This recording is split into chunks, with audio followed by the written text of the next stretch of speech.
Seminario Bíblico Pentecostés Bautista de Costa Rica presenta el programa del curso de Teología Sistemática 1, con el fin de ayudar a aquellos seminaristas que no tienen el tiempo adecuado para el estudio de las Sagradas Escrituras. A continuación le invitamos a ser fiel a nuestro Dios con el estudio de su palabra. TS 118, yo soy, Pastor Romero, rector del Seminario Bíblico Pentecostés Bautista de Costa Rica.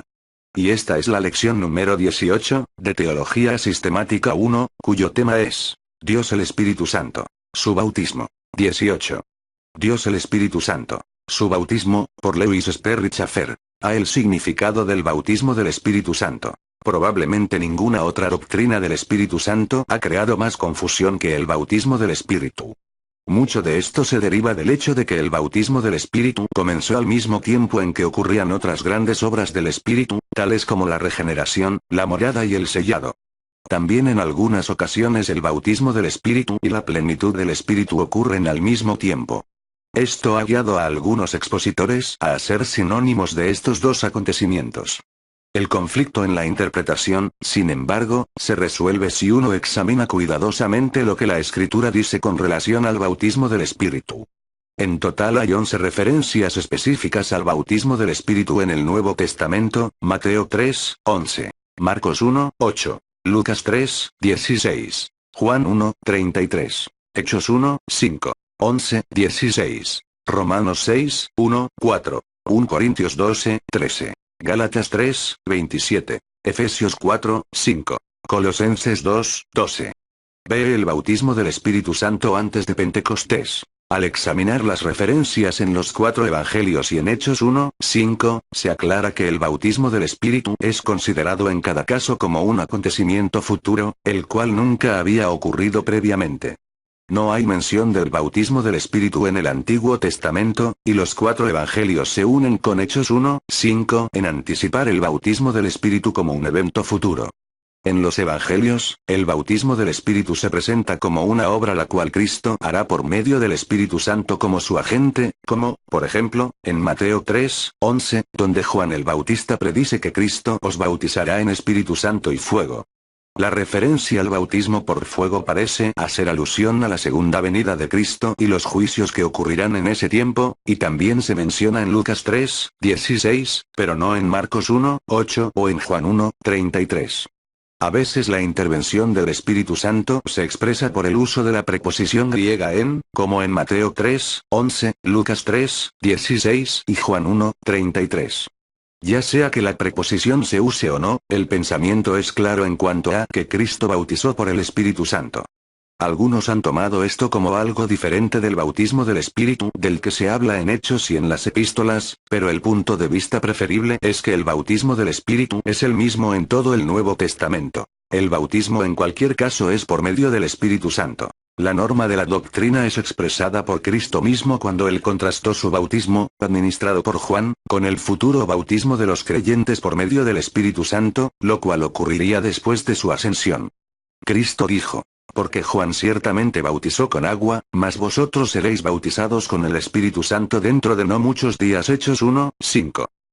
Todos los cristianos son bautizados por el Espíritu en la edad presente. A causa de la confusión en cuanto a la naturaleza y tiempo del bautismo del Espíritu, no siempre ha sido reconocido que cada cristiano es bautizado por el Espíritu dentro del cuerpo de Cristo en el momento de su salvación. Este hecho es destacado en el pasaje central sobre el bautismo del Espíritu en el Nuevo Testamento en 1 Corintios 12, 13. Allí se declara: porque por un solo Espíritu fuimos todos bautizados en un cuerpo, sean judíos o griegos, sean esclavos o libres. Y a todos se nos dio a beber de un mismo Espíritu. En este pasaje la preposición griega en es traducida correctamente por, en lo que se llama el uso instrumental de esta preposición.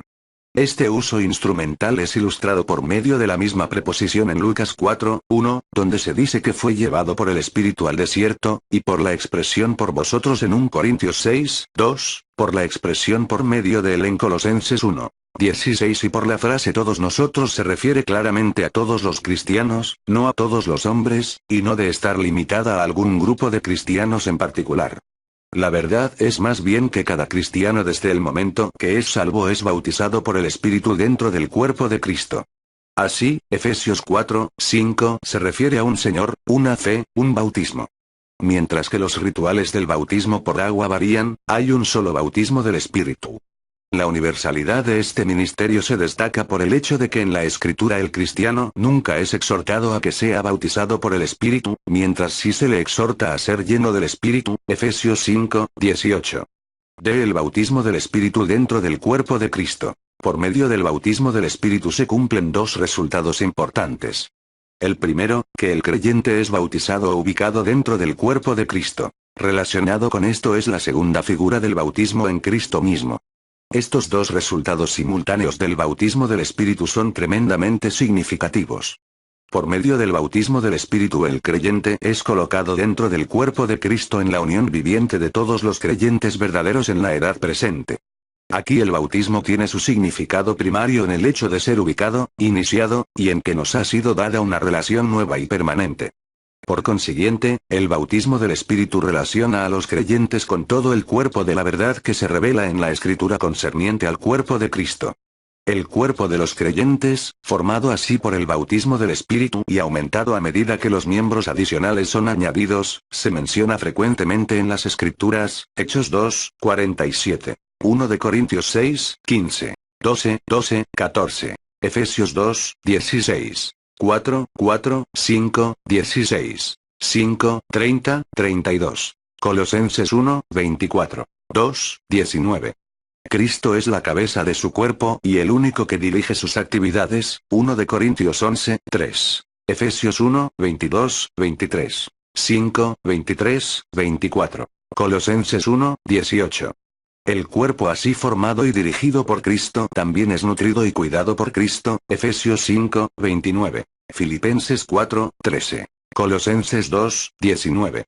Una de las obras de Cristo es la de santificar el cuerpo de Cristo en preparación para su presentación en gloria, Efesios 5:25-27. Como miembro del cuerpo de Cristo, al creyente se le dan también dones o funciones especiales en el cuerpo de Cristo, Romanos 12:3-8. 1 de Corintios 12:27-28. Efesios 4:7-16. Siendo colocado dentro del cuerpo de Cristo por medio del Espíritu Santo, no solo es segura la unidad del cuerpo, sin distinción de raza, cultura o fondo social, sino que también es seguro que cada creyente tiene su lugar y función particulares y su oportunidad para servir a Dios sin el armazón de su propia personalidad y dones. El cuerpo como un todo es unido entre sí, Efesios 4:16. Esto es, aunque los miembros difieran, el cuerpo como un todo está bien planeado y organizado. El bautismo del Espíritu en Cristo. En adición a su relación con respecto a los otros creyentes en el cuerpo de Cristo, el que es bautizado por el Espíritu tiene una nueva posición en cuanto a estar en Cristo. Esto fue anticipado en la predicción de Juan 14:20, donde Cristo dijo la noche antes de su crucifixión: en aquel día vosotros conoceréis que yo estoy en mi Padre, y vosotros en mí, y yo en vosotros. La expresión vosotros en mí anticipaba el futuro bautismo del Espíritu. Como consecuencia de que el creyente está en Cristo, es identificado en lo que Cristo hizo en su muerte, resurrección y glorificación. Esto se presenta en Romanos 6:1-4, donde se declara que el creyente es bautizado en Jesucristo y en su muerte, y si lo es en su muerte, está sepultado y resucitado con Cristo. Esto ha sido tomado a menudo para representar el rito del bautismo por agua, pero en cualquier caso también representa la obra del Espíritu Santo, sin la cual el rito sería carente de significado. Un pasaje similar se encuentra en Colosenses 2:12. Nuestra identificación con Cristo a través del Espíritu es una base importante para todo lo que Dios hace por el creyente en el tiempo y la eternidad. Dado que un creyente está en Cristo, él también tiene la vida de Cristo, la cual es compartida por la cabeza con el cuerpo. La relación de Cristo con el cuerpo como su cabeza también se relaciona con la dirección soberana de Cristo de su cuerpo, del mismo modo como la mente dirige al cuerpo en el cuerpo humano de los creyentes. El bautismo del Espíritu en relación con la experiencia espiritual. En vista del hecho de que cada cristiano es bautizado por el Espíritu en el momento de su salvación, está claro que el bautismo es una obra de Dios para ser comprendida y recibida por la fe. Aunque la experiencia espiritual subsiguiente puede confirmar el bautismo del Espíritu, el bautismo no es una experiencia en sí mismo. Por ser universal y relacionado con nuestra posición en Cristo, el bautismo es un acto instantáneo de Dios y no es una obra para ser buscada después de haber nacido de nuevo. Se ha originado mucha confusión por la afirmación de que los cristianos deberían buscar el bautismo del Espíritu, especialmente como se manifestaba en el hablar en lenguas en la iglesia primitiva.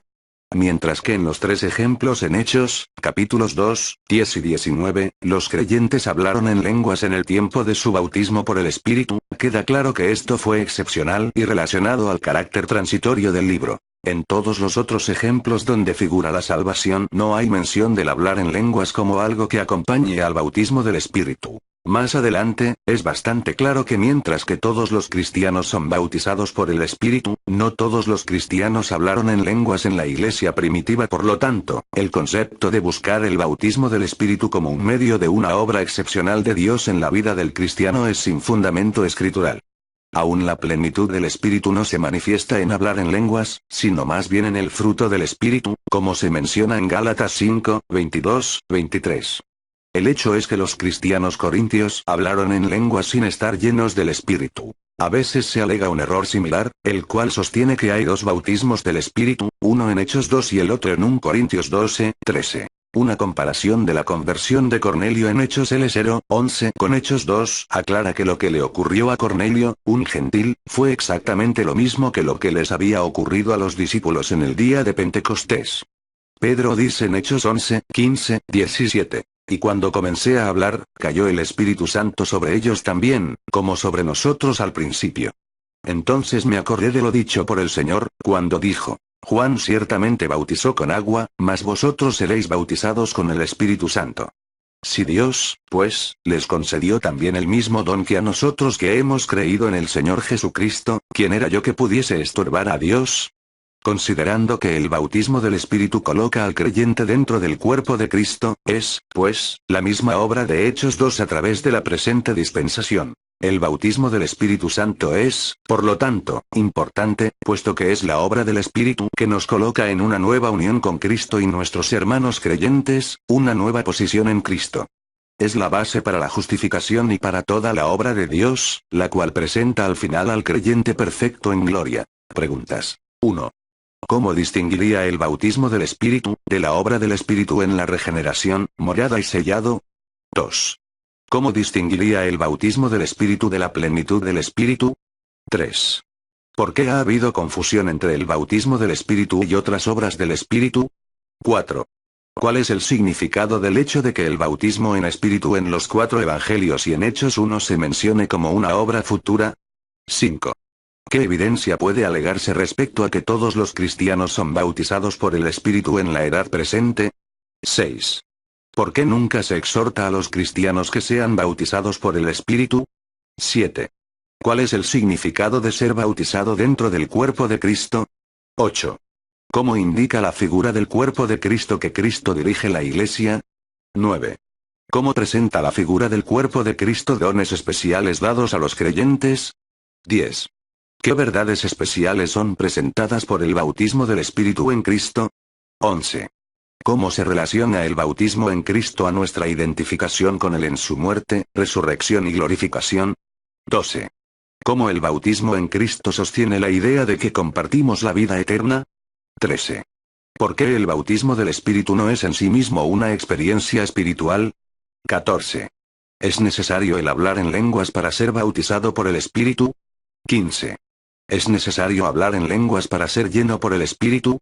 16.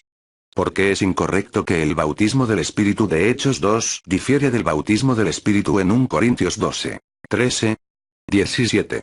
Resumir la importancia del bautismo del Espíritu como una obra relacionada con nuestra salvación. Gracias por haber estado con nosotros, en el estudio tan importante de esta doctrina de la palabra de Dios. Sus oraciones a favor a este ministerio de enseñanza hace posible de continuar con la educación cristiana en este mundo. Seminario Bíblico Pentecostés Bautista de Costa Rica. presento el programa del curso de Teología Sistemática 1. Le invitamos a escucharlo nuevamente, en nuestra próxima lección de este curso.